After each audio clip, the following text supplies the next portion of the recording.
I love your friends. Like, I think your friends are mad cool. Like, even today, funny enough, I ended up going to Joy's job today because she has some new friends. Oh my gosh, she's stalking me, you guys. I am not stalking you.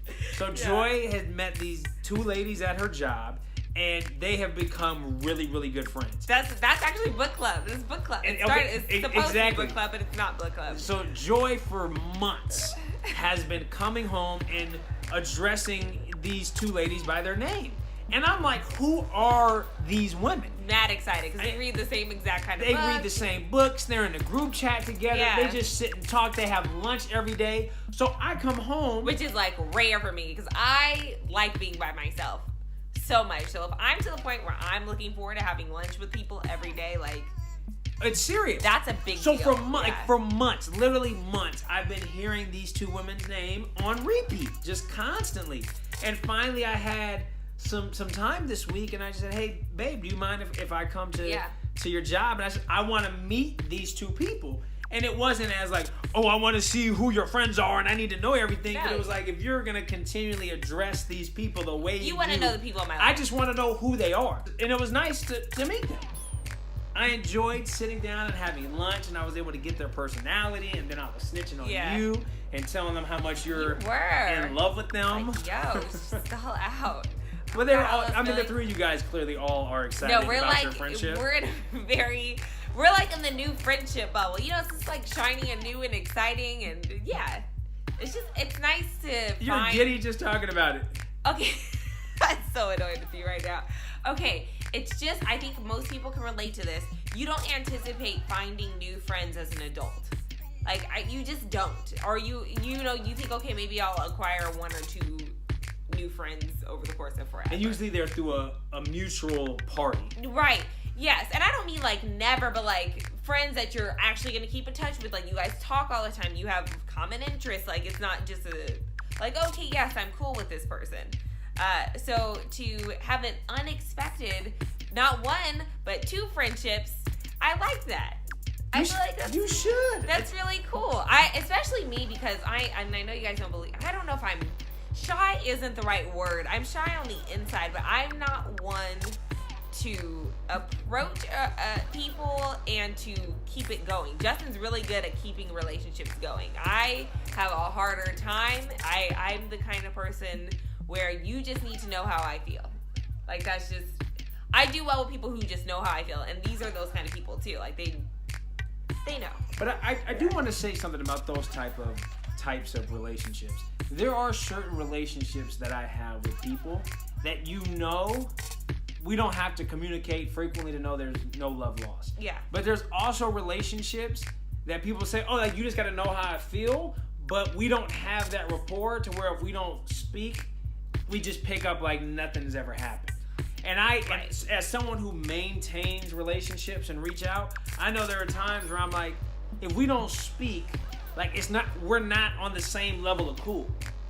Even though I'm checking in, like, there's certain relationships, and I know you're that person where you just got to know how I feel, but I don't think that gives you carte blanche in all of your friendships to say, like, this is me, and I expect it to maintain its level of friendship.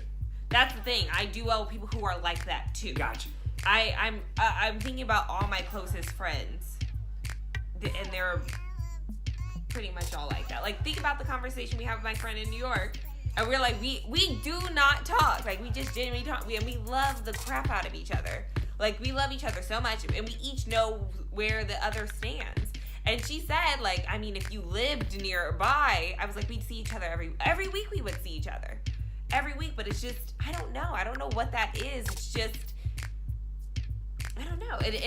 There's no love lost. It doesn't mean I don't value the relationship.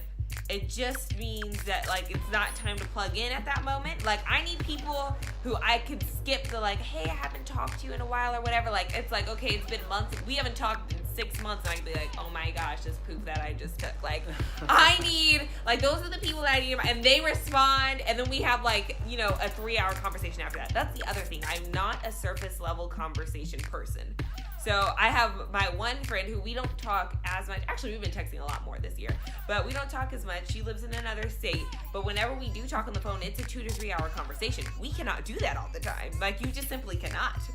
You can't do it. I mean, you do it. You and your best friend. We don't talk 2 to 3 hours. We now have shorter conversations. You It's guys like talk for 30, a long 45 time. minutes. Correction, he talks for a long time. Facts. Love you, bro. Yes, all of. But you guys, yeah, it's just different. But he's my only friend who I talk to that much. But I still check in with a lot of my friends. I just think sometimes, as the person who is the friendship maintainer or the main communicator, yeah, I don't appreciate always. I shouldn't necessarily don't appreciate, but if I'm the one that's constantly checking in and thinking like, okay, our friendship's gonna remain the same because you're not much of a check-inner, I'm not gonna just give you that because that's your personality. Yeah. Like, oh, well, you don't really check in, so our friendship's gonna remain the same because that's who you are. Yeah, like, so you would not be the friend for me. Like, you're just simply not. Like, That's fair. That's what I'm saying. Like, I cannot have. It's hard for me to have close friendships with people who need consistent or communication.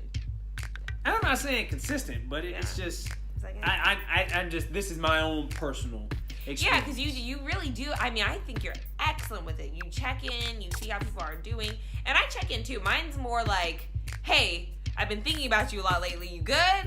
Like that. Or that when you kind of do thing. that and then they don't respond to your text, like I get annoyed with stuff like that. Oh, I don't get annoyed. I'm just like, oh, okay.